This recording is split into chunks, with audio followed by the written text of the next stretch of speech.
سلام علیکم و رحمت الله و برکاته. روزی سید جمعه برای هر یک ما و شما سبب عفو گناهان شوه. تقبل الله منا و منکم. الله سبحانه و تعالی عملهای خیر ما و شما را قبول بفرماید.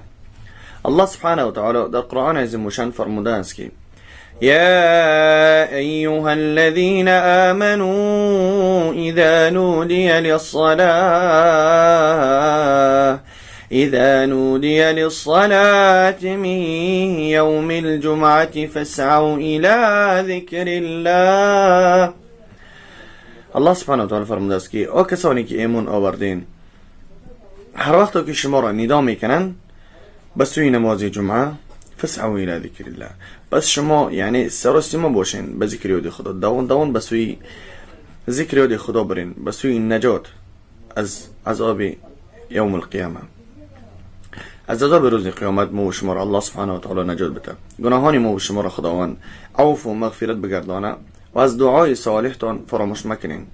روز جمعه انشاءالله وقتی اجابت دعا است که باید هر یک ما و شما بین خطبه یعنی دعا میکنیم. اون وقت دعای هر یک ما و شما قبول است و دعا کنیم که خداوند جمله مسلمانانی که بیمار هستند الله اونها را شفای کامل عاجل عطا بفرماید و خداوند پدران و مادران ما و شما را گناهاشون عفو و مغفرت بگردانه و داخل جنت الفردوس الاعلی بگردانشونه.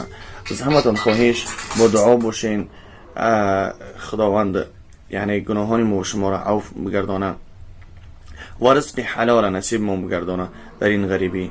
و برادرانی که کسانی که حجامه گرفتن میخواهند و داروهای بسیار هستند، حبت سودا یعنی 4 روغن سیاه دانه یعنی توزهاش دما هستند، بعد بگیم داروهای برای فر بشیدن، برای خراب شدن، برای ژلوتکه، برای بگیم پوست انسان سفید میشوه و چند نوع داروهای گیاهی در ما وجود داره. با اون خاطر انشاءالله که میتونین که زنگ بزنین، انشاءالله که برادرها در خدمت است. رقم هایی که در روی اکران میبینین 8966 92 92 و انشاءالله که ما هم در خدمت هستیم. گاه وقت ما تلفن میبرداریم، گاه وقت برادران بردارن. موقع در امان الله. السلام علیکم و رحمت الله و برکاته.